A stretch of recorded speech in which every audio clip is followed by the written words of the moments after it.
Meus irmãos, a paz de Senhor Jesus, tudo bem? Eu espero que sim. Se essa é a sua primeira vez aqui no canal, você pode se inscrever aí no Ministério Vencer em Cristo. Amém?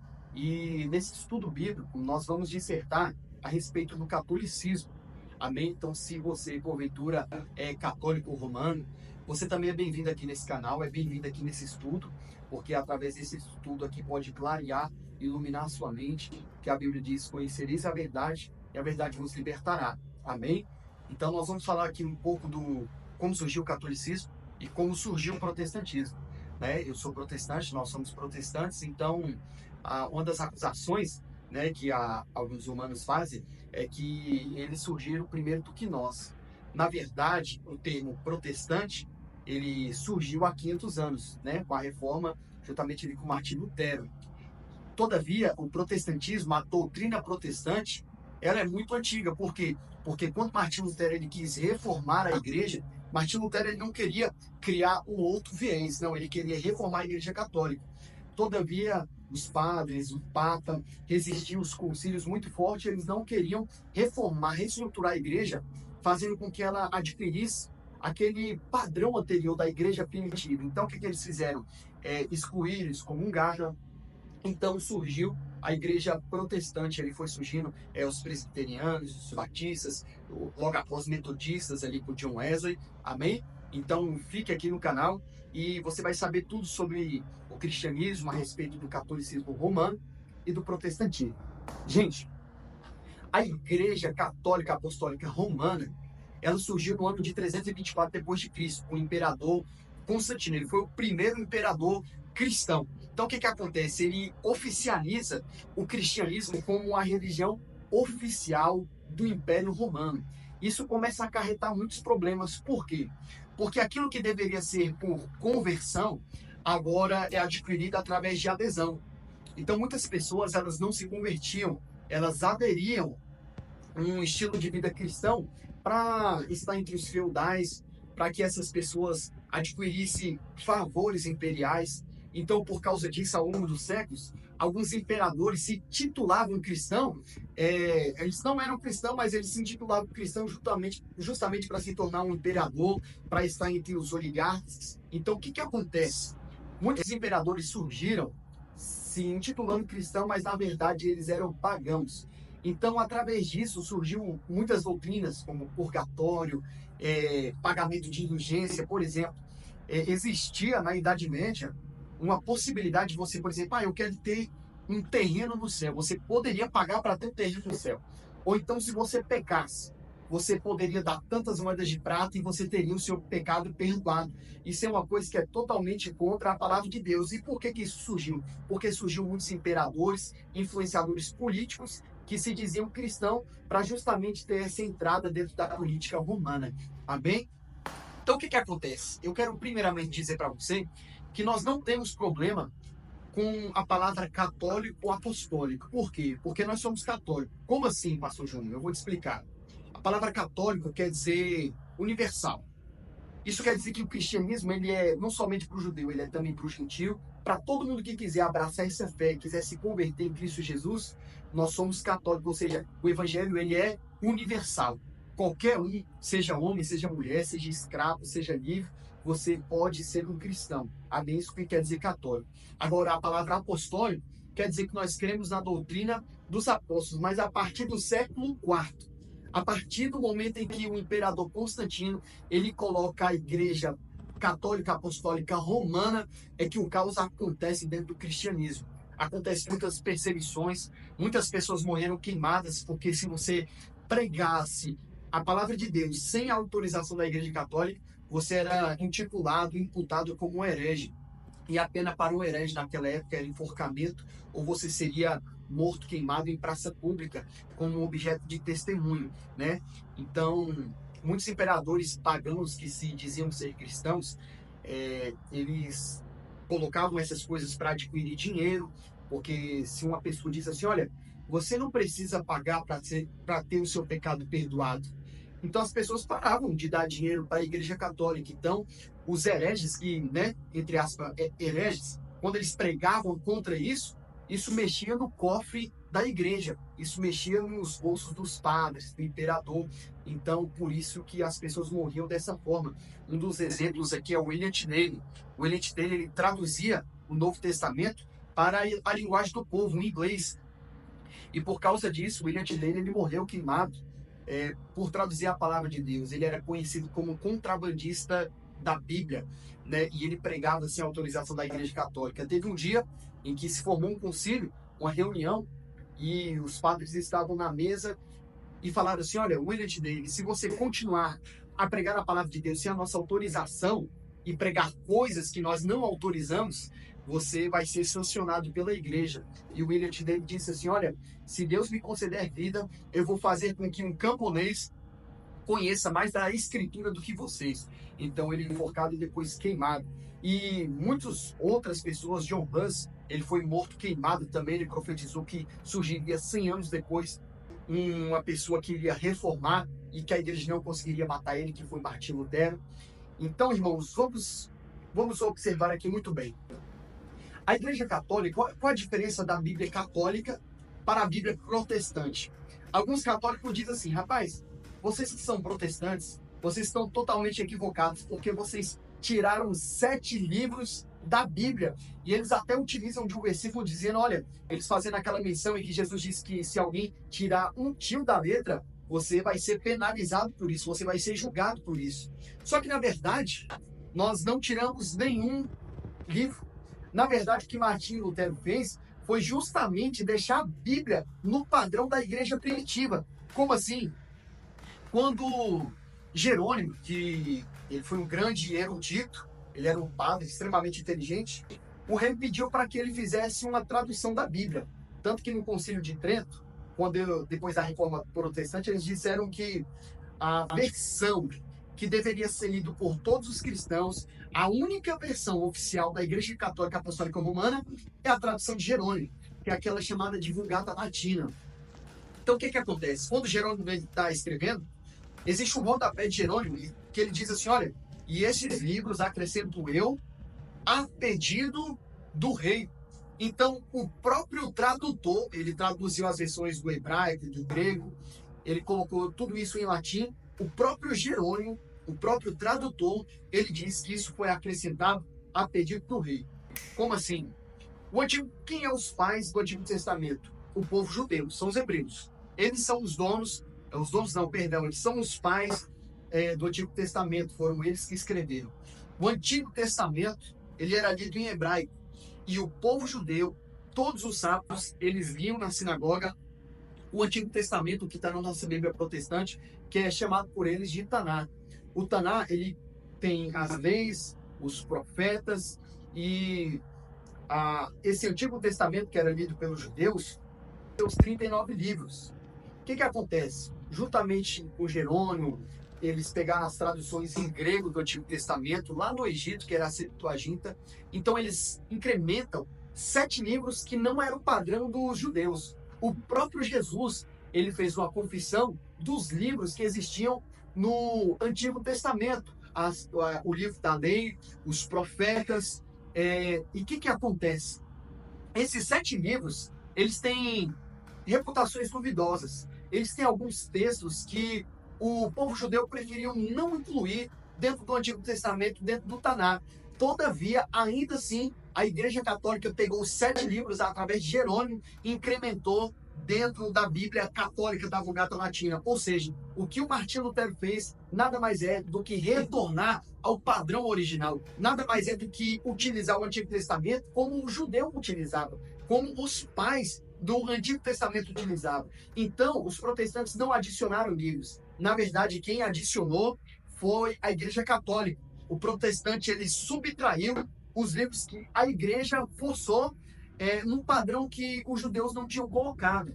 E desses 7 livros, algumas coisas que fogem um pouco da moralidade cristã, da sanidade cristã, e eu quero te falar alguns deles. Os 7 livros adicionais, né, são, claro, Tobias, Judite, 1ª e 2ª Macabeus, Sabedoria, Eclesiástico, Baruque e alguns acréscimos de Daniel e Esther.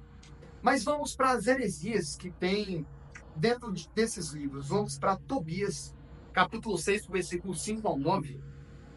um anjo do Senhor chamado Rafael ensina a prática de feitiçaria. Nós sabemos que a prática da feitiçaria é uma prática abominável por Deus, né? O Antigo Testamento e o Novo Testamento condenam a feitiçaria. Estarão de fora os cães, os feiticeiros, como recita o apóstolo Paulo. O Antigo Testamento, Deus condena por diversas vezes a prática da feitiçaria.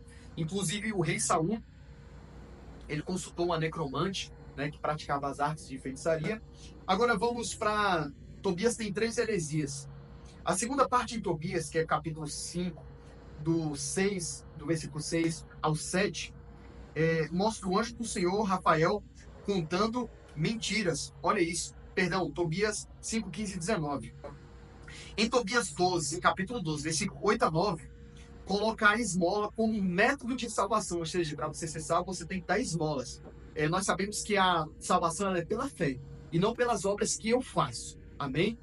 Mas nós sabemos que aquele que é salvo, ele deve praticar as obras. Um sinal de que você é salvo é você faz obras, mas não são as obras que te trazem salvação, é a fé em Cristo.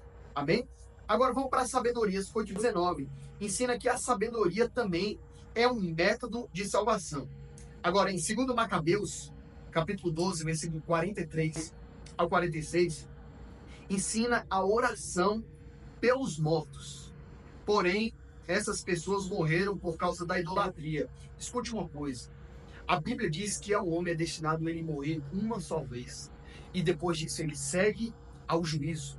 Então vamos lá para 2 Macabeus, capítulo 15, do 37 ao 38, diz assim: o próprio autor do livro, ele reconhece que a sua obra é extremamente medíocre e foi feita de qualquer jeito. O próprio autor desse livro, ele assume que ele fez a sua obra de qualquer maneira. Então isso não pode ser levado em crédito. É por causa disso que os judeus não se utilizavam desses livros que eu acabei de mencionar para vocês. Eles são chamados de deuterocanônicos. Eles não estão no canon que os judeus utilizavam. Amém? Vamos lá, eu vou encerrar aqui. Judite, capítulo 8, versículo 5 e 6. Mostra uma mulher que jejuou todos os dias da sua vida. Irmãos, nem Jesus jejuou 40 dias. Moisés 40 dias, Elias 40 dias, mas não existe nenhuma pessoa que jejuou o resto da sua vida. Isso coloca a reputação desse livro de uma forma duvidosa. Mas, pessoal, vamos em um acréscimo de Daniel 14, do versículo 23 ao 28, mostra que dragões existem e que Daniel matou um deles. É por isso que o povo judeu não adicionou esses livros. E tem o mesmo capítulo, 14, versículo 40 e 42, diz que Daniel foi lançado na cova dos leões uma segunda vez, algo que os judeus não confirmavam, nem até mesmo nos livros que os judeus usavam, entre aspas, como tradição, não faz menção que Daniel foi uma segunda vez para a cova dos leões, tá joia? E em Baruque, capítulo 13, versículo 4, novamente, ensina sobre a oração pelos mortos. Tá? Mas agora, o que nós temos contra a doutrina da Igreja Católica Apostólica Romana? Pessoal, agora presta muita atenção, porque isso aqui é muito sério. Nós que somos protestantes, nós temos apenas uma fonte de autoridade, que é a Bíblia. A palavra de Deus vai dizer que mesmo que um anjo desça do céu, mesmo que um anjo desça do céu e pregue outro evangelho que não seja esse aqui, seja considerada um anátema. Ou seja, seja amaldiçoado essa pessoa. Olha aqui que a Bíblia diz: se até mesmo um anjo pregar um outro evangelho, quanto mais um homem comum, como um padre, como um papa, ele não pode adicionar ou subtrair nada. A Bíblia diz que qualquer que remover ou acrescentar um tio da lei, ele vai sofrer no juízo final. Então, irmãos, nós temos uma fonte de autoridade. Agora, a Igreja Católica Apostólica Romana não. Eles possuem 3 fontes de autoridade. E para você não achar que sou eu que estou criando isso, isso foi no Concílio de Trento. No século XVI foi um movimento contra a reforma, porque Martinho Lutero pregou 95 teses contra as falsas doutrinas da Igreja Católica, e o povo disse assim: rapaz, e eles demoraram vários anos para fazer esse concílio, porque era muito difícil contrariar essas questões de Martinho Lutero, e que através desse Concílio de Trento, no século XVI, eles então colocaram algumas coisas que prevalecem na Igreja Católica até os dias de hoje. Então, no Concílio de Trento foi decidido uma coisa, que a fonte de autoridade da Igreja Católica Apostólica Romana são três. A primeira, a Bíblia. Segundo, o magistério da Igreja Católica. O que seria o magistério? O Papa, os cardeais. Então, o que o Conselho de Trento diz? O Conselho de Trento diz que o Papa, ele é um representante de Deus. Até mesmo na coroa que tem do Papa, está escrito lá que ele é um representante, autoridade, representante de Deus na Terra. Olha, eu vou ler aqui para vocês, é porque está em latim, mas diz Vacaris Fides Dei, que significa representante de Deus. E o Papa, ele, na hora da Eucaristia, na hora da Santa Ceia, ele que faz a ponte, a intermediação entre você, que é homem, e Deus. Ou seja, tanto é que ele é chamado de pontífice. O que significa pontífice? Significa ponte. O Papa, ele é a ponte entre Deus, ou perdão, ele é a ponte entre os homens e Deus. Diz que no concílio, para você ver, no Concílio de Trento diz que a morte de Cristo seria em vão se não existisse o sacerdote, que é o padre, que é o Papa. Então a gente vê uma heresia muito grande, porque a Bíblia diz que o único que intermedia entre Deus e os homens é Jesus Cristo. O único intermediador entre os homens e Deus é Jesus, o Padre. Ele não pode ser o pontífice, ele não pode ser a ponte que liga o homem a Deus. E outra coisa, existe na Igreja Católica a questão da confissão.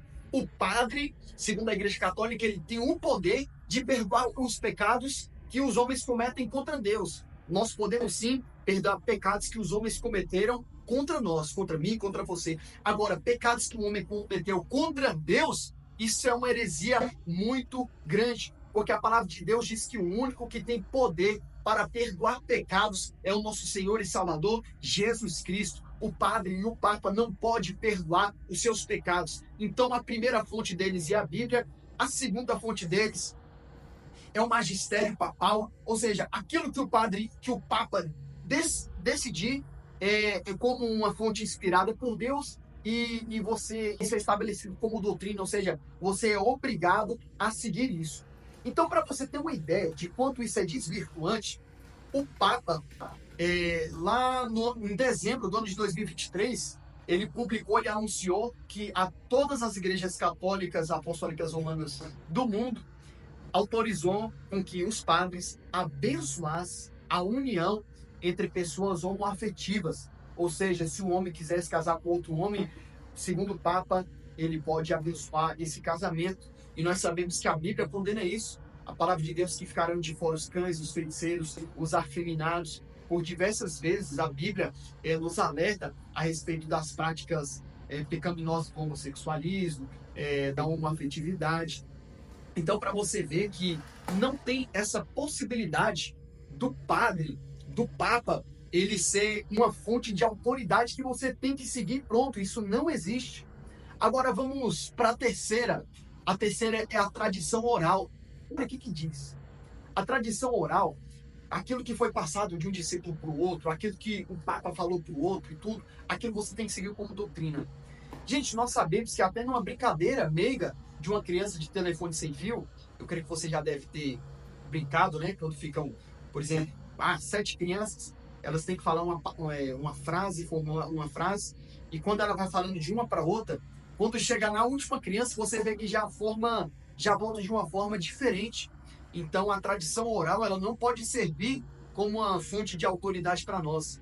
É por isso que Martinho Lutero, ele disse, sola scriptura. O que significa? Somente a Escritura. Somente a Escritura é para nós uma fonte de autoridade. Então, como o Papa e os padres têm essa questão da autoridade de perdoar pecados, Martinho Lutero ele fez a outra sola, que é solus Cristo. Somente Cristo tem o poder para perdoar os pecados do homem e somente Jesus ele é o intermediador entre Deus e os homens. Nós sabemos aqui que a Igreja Católica, eles acreditam que a Virgem Maria, ela foi concebida sem pecado, que Maria ela não teve nenhum pecado. E isso não é verdade, né? Eles chamam da Imaculada Concepção de Maria. Por que isso não é verdade? A Bíblia diz que todos pecaram e destituídos estão da glória de Deus. Mas você pode dizer assim para mim, Pastor Júnior, mas isso pode ser que Maria tenha sido uma exceção e tudo mais, eu te digo que não, porque A própria Maria, ela confessa que ela precisa de um Salvador, que a alma dela precisa de salvação. E está no livro de Lucas, capítulo 1, versículo 46, é o Cântico de Maria. Então, disse Maria: a minha alma engrandece o Senhor, e o meu espírito se alegra em Deus, meu Salvador. Quem diz que precisa de um Salvador é Maria. Não sou eu que estou dizendo. Não sou. É a palavra de Deus. A própria Maria. A Maria disse: olha, eu preciso de um Salvador. Deus, Ele é o meu Salvador, Ele que me salva. Só precisa de salvação. Aquele que é perdido. Então, Maria, ela foi sim uma mulher de Deus. Maria, ela foi sim uma mulher preciosa. Deus viu nela uma mulher do coração bom, uma mulher do coração negro, uma pessoa boa, né? Então ela teve essa missão, mas Maria sim, ela pecou, ela teve algum momento de fragilidade na vida dela. E a segunda questão sobre Maria, a Igreja Católica chama de Virgem Maria, como se ela tivesse sido virgem todo o período da sua vida. Isso é também uma outra mentira, porque a Bíblia diz que Jesus, ele tinha irmãos. A palavra de Deus faz menção quando as pessoas olham para Jesus pregar e elas falam assim: acaso não é aquele que é filho de José e de Maria, cujos irmãos são Tiago e ele vai em Judas? Então você vê, irmão, que a própria Bíblia, ela menciona que Jesus teve outros irmãos. Mas você pode dizer assim: ah, mas José talvez teve filhos com outra mulher. Então, vamos ver aqui. No livro de Mateus, um anjo do Senhor aparece a José, que Maria já estava grávida, né? E José, a Bíblia diz que ele era um homem justo.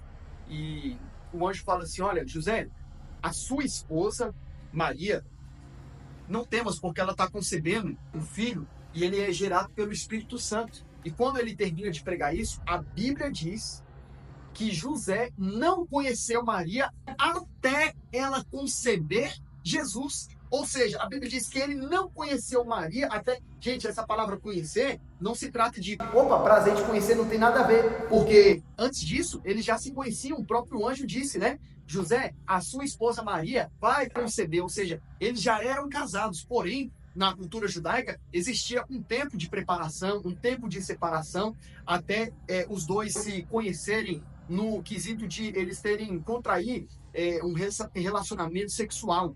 Então, o que acontece?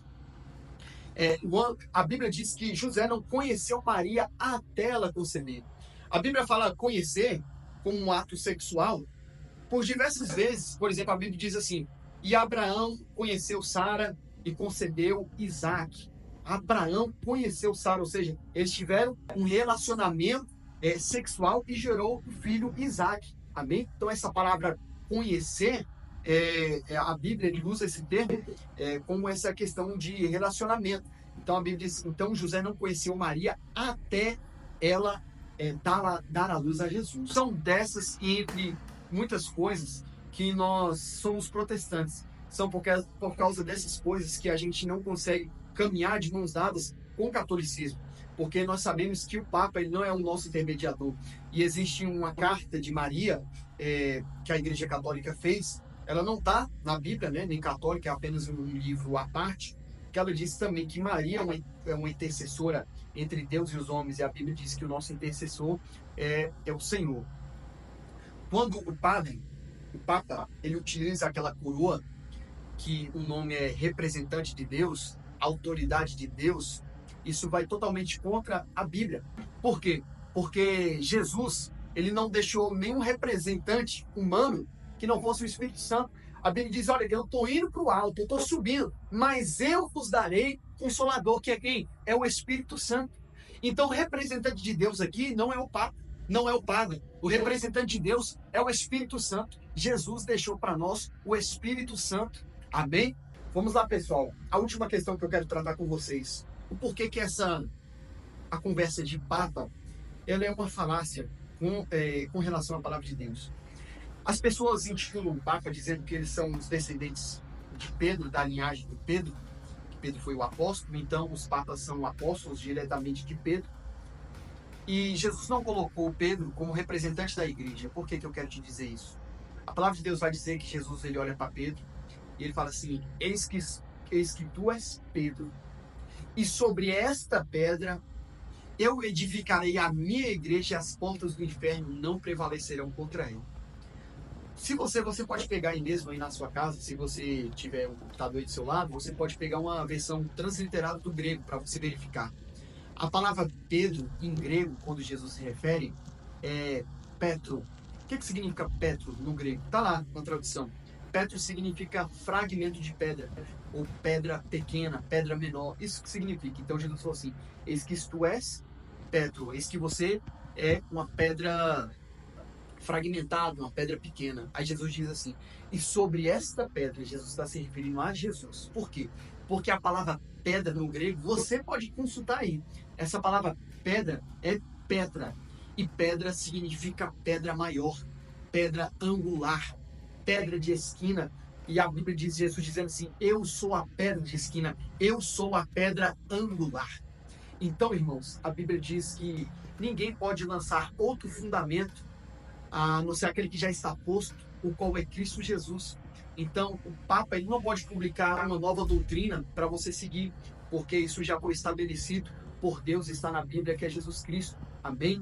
E a palavra de Deus diz para nós fugirmos da idolatria.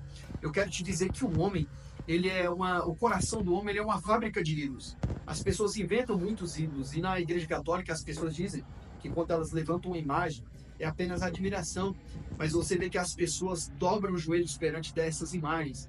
A gente vê que as pessoas fazem incensos, velas nessas imagens. E a Bíblia diz assim: não farás para ti imagem de escultura, nem na semelhança do que há no céu e nem da terra. Então nós não podemos fazer isso. O único objeto de culto é Jesus. O único objeto de culto é o nosso Deus, é o Espírito Santo. Amém? Então nenhum desses homens, nem Paulo, nem Pedro, nem João, podem rogar ao Pai por você. A Bíblia diz que aquele que pode interceder ao Pai por você é Jesus. Então, nós ficamos com a Bíblia. Amém? A Bíblia para nós é a nossa fonte de historicidade, a nossa regra de fé e de prática. Amém? Eu espero que você tenha guardado essa palavra no seu coração e que Jesus Cristo venha te abençoar, venha clarear a sua mente. E é isso aí.